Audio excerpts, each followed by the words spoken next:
Horor podcast dari Falsa Putri di malam Jumat ini menceritakan tentang misteri di kaki Gunung Salak. Cerita ini dikirim oleh teman kita yang namanya Rere. Jadi, pada tahun 2017, Rere mengikuti sebuah kegiatan LDKS di sekolahnya, yang dimana kegiatan itu memang diadakan untuk pelantikan OSIS. Dan setiap tahunnya, kegiatan ini digabung antara anak SMP maupun anak SMK, karena memang sekolahnya juga satu gedung. Nah, jadi pergilah rombongan mereka ini naik bus, karena memang lokasinya itu lumayan jauh dari Jakarta. Menurut penuturan si Rere, selama dalam perjalanan memang belum ada keanehan apa-apa. Ya kayak biasa aja, gak ada kejanggalan apa-apa. Terus sampailah mereka di lokasi itu siang hari, karena berangkatnya pun memang gak terlalu pagi-pagi kali. Setelahnya istirahatlah mereka sebentar buat makan siang, dan setelahnya memang mereka naik ke atas gitu, melewati tangga yang agak berlumut dan juga lumayan curam. Karena di atas sana memang udah banyak banget pendaki yang juga buat tenda. Jadi mereka ikutlah juga buat tenda di situ. Setelah mereka selesai memberes-bereskan tenda dan barang-barang, akhirnya mereka istirahat sampai sore dan ada pengajian setelah sholat asar. Di situ badan Rere udah merasa nggak enak nih, jadi si Rere langsung aja izin ke seniornya, sebut aja namanya Kak Ajeng, karena mikir kalau dia memang kecapean aja, dan Kak Ajeng pun langsung antar Rere ini ke tenda untuk minum obat. Setelah itu Rere pun ketiduran dan bangun lagi di tengah malam, karena dia ngerasa kebelet ke kamar mandi. Saat si Rere ini mau keluar jalan ke kamar mandi, dia ngeliat sosok bayangan di samping tenda temannya. Cuman Rere ini cuek aja, dia mikir itu mungkin memang orang yang kebetulan belum tidur. Dia mencoba berpikir positif. Terus baliklah si Rere ini ke tenda lagi setelah dia buang air.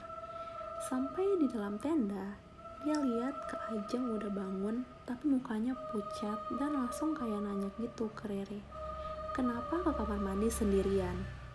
Ya di situ si Rere cuma bilang kalau dia tuh nggak enak aja buat bangunin yang lain untuk minta temenin ke kamar mandi.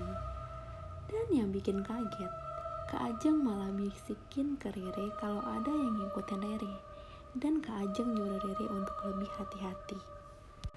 Si Rere yang mendengar itu langsung masuk ke dalam selimutnya dan mencoba untuk tenang, karena dia kan emang gak ada niatan macem-macem juga kesini. Gak lama kemudian Rere pun tertidur lagi.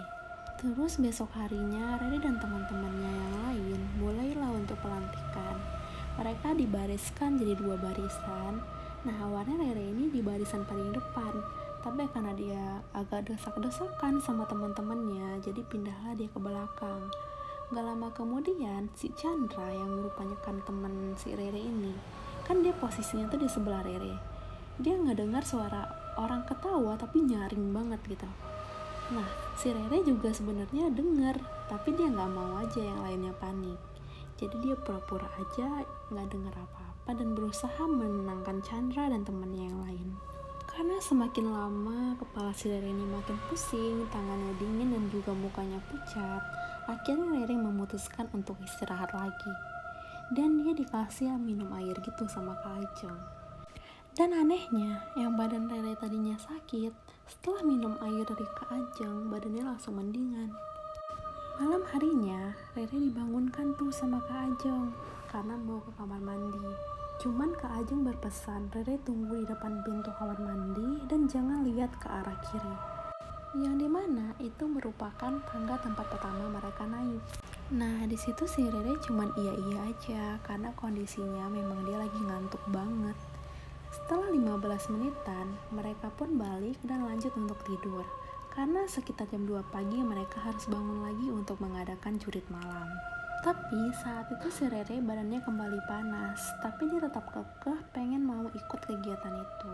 Akhirnya diizinkanlah sama Kak Ajeng. Nah saat Kak Ajeng masih nyari senter, si Rere udah gak sabar nih, dan dia langsung aja turun sendirian melewati tangga turunan tanpa pakai senter, karena emang udah ada sedikit pencahayaan tuh dari bawah.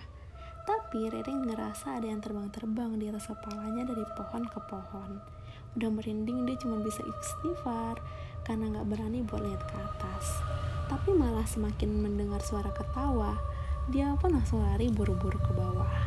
Dan akhirnya sampailah si Rere ini di bawah. Di situ udah lumayan banyak orang. Nah, sambil dia nunggu Kak Ajeng dan yang lainnya, mereka langsung aja tuh bagi-bagi kelompok. Dan akhirnya si Rere ini harus pisah sama Kak Ajeng karena Kak Ajeng tuh gak kunjung datang. Setelah itu, Rere dan kelompoknya ditugaskan untuk dari pos 1 menuju ke pos 2, tapi untuk saling memegang pundak kawannya masing-masing. Nah, kayak main kereta-keretaan gitu. Nah, si Rere ini ngalah. Dia langsung aja ke paling belakang dan tugasnya itu menyorotin pohon-pohon dari sekitar dan jalan pakai senter. Nah, temennya di depan Rere ini ada yang gemeteran karena memang suasananya itu serem dan bikin merinding.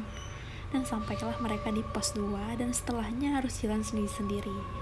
Terus si Rere ini ngerasa tuh kalau misalnya ada yang nyolek leher dia.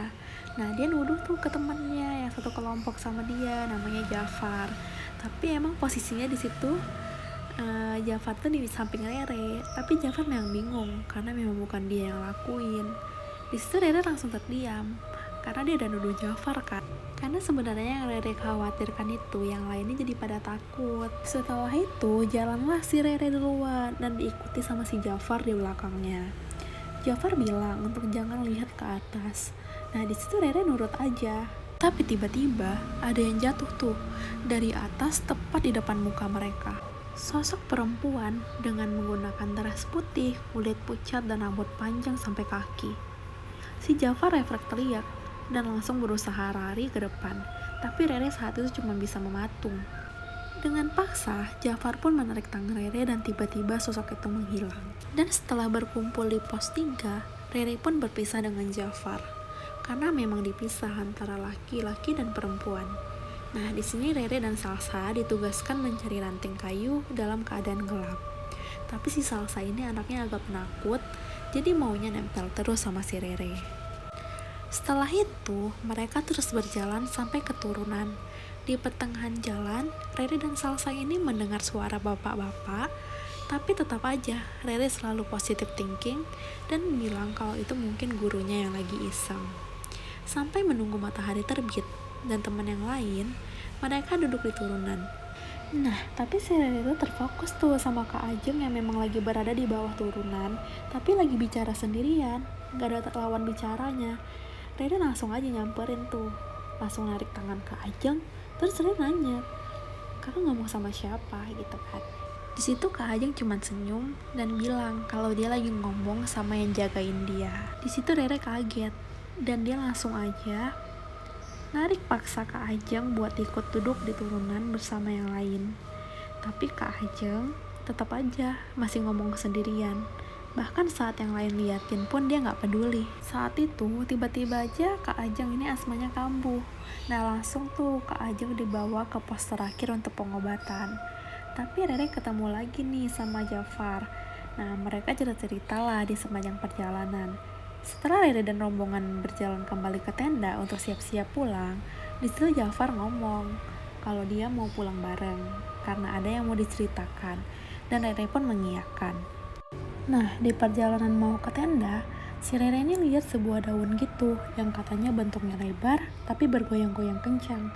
Padahal lagi nggak ada angin kencang dan cuacanya pun masih pagi. Rere pun menunjuk ke arah itu karena mau ngasih tahu ke Jafar. Tapi Jafar seakan kayak ngomong, jangan ditunjuk, dan refleks dia istighfar. Nah, sesampai mereka di warung, Kak Ajeng datang nyamperin si Rere. Dan seakan Kak Ajeng nih tahu kalau tadi tuh Rere nunjuk ke arah daun. Nah, di situ Rere kaget kan, karena tadi kan dia nggak barengan sama Kak Ajeng, dia cuma sama si Jafar. Nah, terus Kak Ajeng itu tahu dari mana coba? Nah, di situ si Jafar langsung motong tuh. Dia bilang kalau dia mau ngikutin kamu. Dari hari pertama malam itu dia udah ngincer kamu. Kak Ajeng langsung berbisik ke arahku.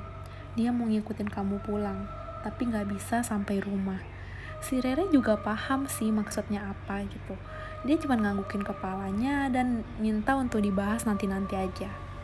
Saat perjalanan pulang, si Jafar nyeletuk, "Kak, dia di atas lagi ngeliatin kamu." Ya udah, si Rere langsung kayak berbisik gitu ke si Jafar, "Kamu lihat mbak-mbak sama anak kecil ya?" Si Jafar pun langsung kaget dengar ucapan si Rere dan ternyata memang Rere juga bisa ngelihat. Sesampai di sekolah, Kak Ajeng terdiam, menatap atap teraton dan sambil membaca-baca. Si Jafar langsung menutup mata Rere dan menyuruh Rere untuk istighfar. Rere langsung menurut dan setelahnya dia menelpon ayahnya karena dia ngerasa kalau pundaknya itu sakit dan berat banget. Tapi setelah si Rere ini sampai ke rumah, rasa sakit dan rasa berat di pundaknya itu seakan kayak menghilang. Dan tiba-tiba aja Kak Ajeng nelpon dan bilang, "Sekarang udah aman kan? Dia takut kok sama penghuni pohon jemblang di depan rumah kamu." Nah, di situ si Rere mengiyakan dan sedikit ngerasa lega. Meskipun setiap si Rere ini ke sekolah, dia masih sering diliatin sama penghuni kaki Gunung Salak yang sekarang itu ya udah di sekolahnya gitu, bermutasi di sekolahnya. Baik, sampai sini aja ceritaku hari ini di episode kedua Horror Podcast Falsa Putri. Terima kasih sudah menonton. Jangan lupa like, comment, dan subscribe. See you.